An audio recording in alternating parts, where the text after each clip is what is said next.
So ഈ ഇരിക്കുന്ന ഫയലിൽ ഞാനൊരു നെയിം കൊടുക്കുകയാണ്. Reading files. ഓക്കെ. സോ ഈ ഫയല് റീഡിങ് ഫയൽസ് എന്ന് പറഞ്ഞാൽ ഈ IPYNB ഫയൽ ഇരിക്കുന്നത് ഈ ഒരു ഫോൾഡറിനകത്താണ്. ഡാറ്റ സയൻസ് നംപൈ പാണ്ടാസ് 1 എന്ന് പറഞ്ഞ ഫോൾഡറിനകത്താണ് ഈ റീഡിങ് ഫയൽസ് എന്ന് പറഞ്ഞിട്ടുള്ള ഡാറ്റ ഇരിക്കുന്നത്. സോ എനിക്ക് ഡാറ്റേനെ ലോഡ് ചെയ്യേണ്ട ഫോൾഡർ എന്ന് പറഞ്ഞാല് എൻ്റെ അടുത്ത് ഡാറ്റ സെറ്റ്സ് എന്ന് പറഞ്ഞിട്ടുള്ള ഈ ഒരു ഡയറക്ടറിക്കകത്താണ് എനിക്ക് ലോഡ് ചെയ്യേണ്ട ഫയൽസ് ഇരിക്കുന്നത്. ഓക്കെ.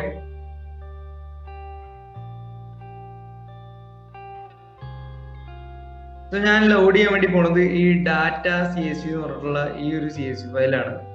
ഇതിരിക്കുന്ന ഡയറക്ടറി എന്ന് പറഞ്ഞാല് ഈ പാത്താണ്. പക്ഷെ എൻ്റെ ജൂപ്പിറ്റർ ഫയൽ ഇരിക്കുന്നത്, അല്ലെങ്കിൽ നിങ്ങളിപ്പോ VS കോഡിൽ ചെയ്യുകയാണെങ്കിൽ അതിന്റെ VS കോഡിൽ അല്ലെങ്കിൽ നിങ്ങൾ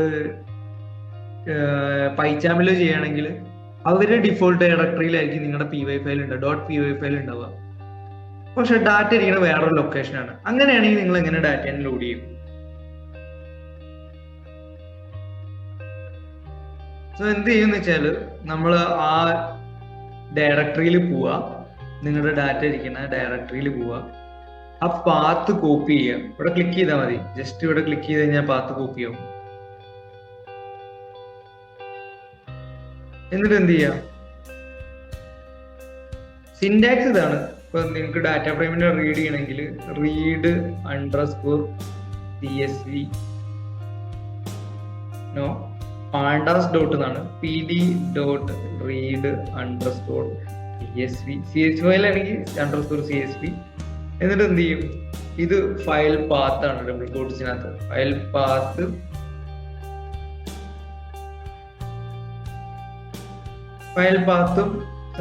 ഫയൽ നെയിം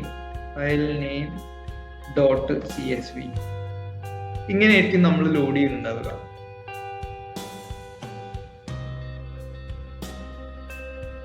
ഇതായിരിക്കും അതിന്റെ സിന്റാക്സ്. സ്ഫിയർ ലോഡിംഗ് CSV ഫയൽ ഇങ്ങനെയായിരിക്കും അതിന്റെ സിന്റാക്സ് ഉണ്ടാവുക. സോ ഒരു പ്രശ്നം എന്താണെന്ന് വെച്ച് കഴിഞ്ഞാൽ, അപ്പൊ ഞാൻ ആ ഫയലിനെ ലോഡ് ചെയ്യാൻ വേണ്ടി പോവാണ്. അതിന്റെ എക്സ്റ്റൻഷനും കൂടി വേണം. ഞാൻ ഒരു വേരിയബിൾ നെയിം കൊടുക്കുകയാണ്, DF ഡാറ്റ ഫ്രെയിമിനെ ഷോർട്ടാക്കി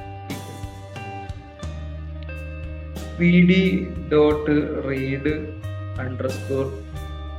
_CSV. ഡബിൾ കോഡ്സ് വേണമെന്നില്ല, സിംഗിൾ ആയാലും മതി.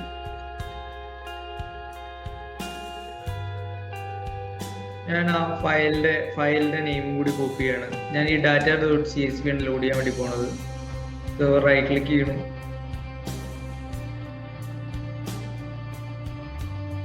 പ്രോപ്പർട്ടീസ് പോകുന്നു. ഞാൻ എൻ്റെ എക്സ്റ്റൻഷൻ എല്ലാം ഓൺ ആക്കി വെച്ചാലാണ് നിങ്ങൾക്ക് എക്സ്റ്റൻഷൻ എല്ലാം കാണാൻ വേണ്ടി പറ്റുന്നത്. നിങ്ങളുടെ കയ്യിൽ ചിലപ്പോൾ എക്സ്റ്റൻഷൻ നെയിം ഉണ്ടാവില്ല, നിങ്ങൾ മാനുവലി ടൈപ്പ് ചെയ്യേണ്ടി വരും. സോ എൻ്റെ ഷോ ചെയ്യണത് ഞാൻ വിൻഡോസിലെ ഫീച്ചർ ഇങ്ങനെ ആക്കി മാറ്റിയിട്ടുണ്ട്. എക്സ്റ്റൻഷനും കൂടി ഷോ ചെയ്യണം. So data.csv.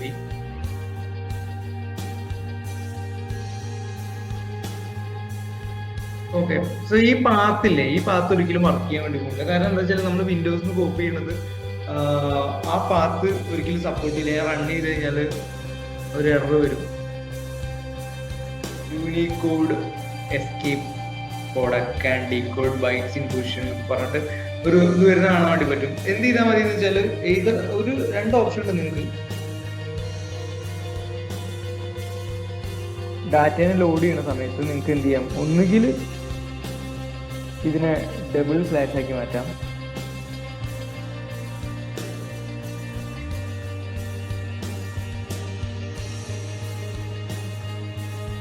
അപ്പോൾ റീഡ് ചെയ്യും. അതർവൈസ് നിങ്ങൾക്ക് എന്ത് ചെയ്യാൻ വേണ്ടി പറ്റും? ഈ സ്ലാഷിന്റെ ഓപ്പോസിറ്റുള്ള സ്ലാഷ് നമുക്ക് ഉപയോഗിക്കാം. ഇതാണോ ബാക്ക്വേർഡ് സെലക്ഷൻ?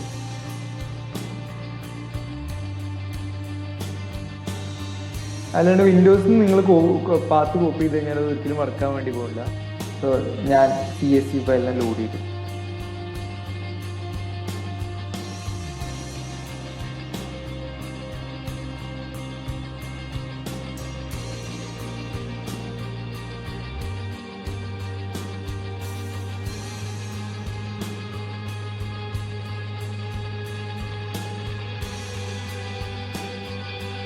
ഓക്കെ, സോ നമുക്ക് DF ഒന്ന് പ്രിന്റ് ചെയ്ത് വെക്കാം. ചെറിയ ഡാറ്റ സെറ്റാണ്, അല്ല 164-88 റോ ഉള്ള ഒരു ഡാറ്റ സെറ്റാണ്. Duration, pulse, maximum pulse, calories, അങ്ങനെ കുറേ ന്യൂമറിക്കൽ വാല്യൂസ് മാത്രമുള്ള ഡാറ്റ സെറ്റാണത്.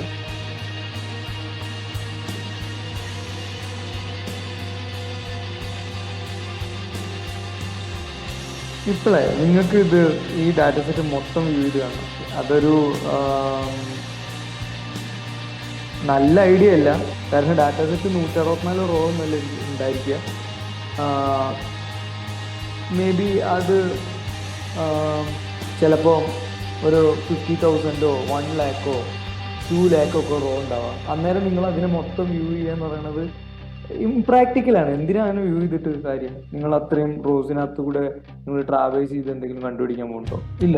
പക്ഷെ ഇതിപ്പോ 168 റോസ് ആണുള്ളത്. ഇതിനെ മൊത്തത്തിൽ വ്യൂ ചെയ്യണമെങ്കിൽ നമുക്കൊരു ഓപ്ഷൻ ഉണ്ട്, പ്രിന്റ്